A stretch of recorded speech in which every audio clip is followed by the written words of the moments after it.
బీసీలు అందరితో పాటు సమాజంలో గౌరవంగా బతకాలంటే తప్పనిసరిగా బీసీ రక్షణ చట్టం కావాల్సిందే అని ఆల్ ఇండియా బీఎస్పీ పార్టీ జాతీయ coordinator retired DGP doctor Jujjavarapu Purnachandrarao అన్నారు. రాష్ట్రంలో 2 కోట్లకు పైగా బీసీలున్నారని అన్నారు. ఎస్సీలు చేసిన పోరాటాల వల్లే ఎస్సీ రక్షణ చట్టం వచ్చిందని గుర్తు చేశారు. ఇప్పుడు బీసీలు మాట్లాడడానికే భయపడుతున్నారని అన్నారు. దోపిడీ కులాలతో పోరాడాలంటే ప్రతి ఒక్కరూ ఐక్యంగా ఉండాలని పిలుపునిచ్చారు.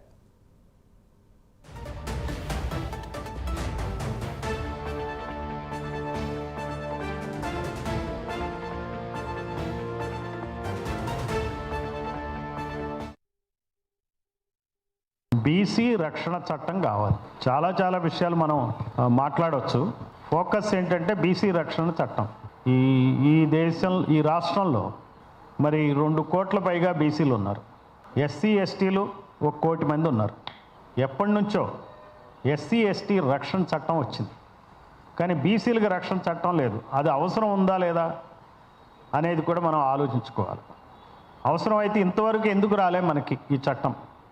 మనం ఏం చేస్తే ఈ చట్టం వస్తుంది? బీసీలు ఎట్లా కాపాడబడతారు, రక్షణ ఎలా దొరుకుతుంది అనేది మనం ఆలోచించాల్సిన అవసరం. ఎస్సీ చట్టం ఎందుకు వచ్చింది?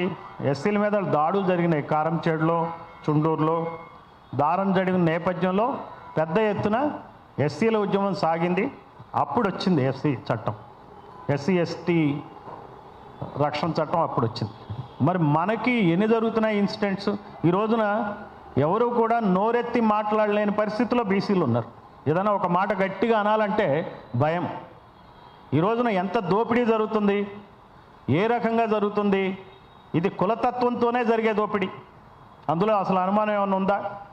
మనం ఇంతకాలం రకరకాల పద్ధతుల్లో ఈ దోపిడీని గురించి పోరాటం జరిగింది. ప్రాంతీయవాదం తీసుకురావడం, ప్రాంతీయంగా జరిగేటువంటి దోపిడీని నివారించడానికి చేశాం. మరి నిజాం నవాబు కాలంలో జరిగిన దోపిడీని నివారించడానికి కూడా మనం కష్టపడ్డాం. ఇట్లా ఎక్కడైనా సరే దోపిడీకి వ్యతిరేకంగా మనం పోరాడుతూ వచ్చాం. ఆ దోపిడీ చేసే వ్యక్తులు ఎవరో బయట వాళ్ళు కాబట్టి మనం అందరం కలవటం అనేది సాధ్యమైంది.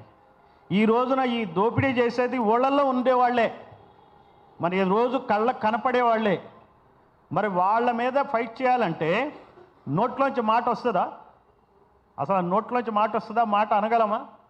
ఇప్పుడు గ్రామంలో రెడ్డి కానీ, ఒక కమ్మ కానీ, ఒక వెలమ కానీ చేస్తున్నటువంటి దురాగతాల గురించి మాట్లాడాలంటే ఆ నోట్లోంచి మాట వస్తుందండి? బీసీ రక్షణ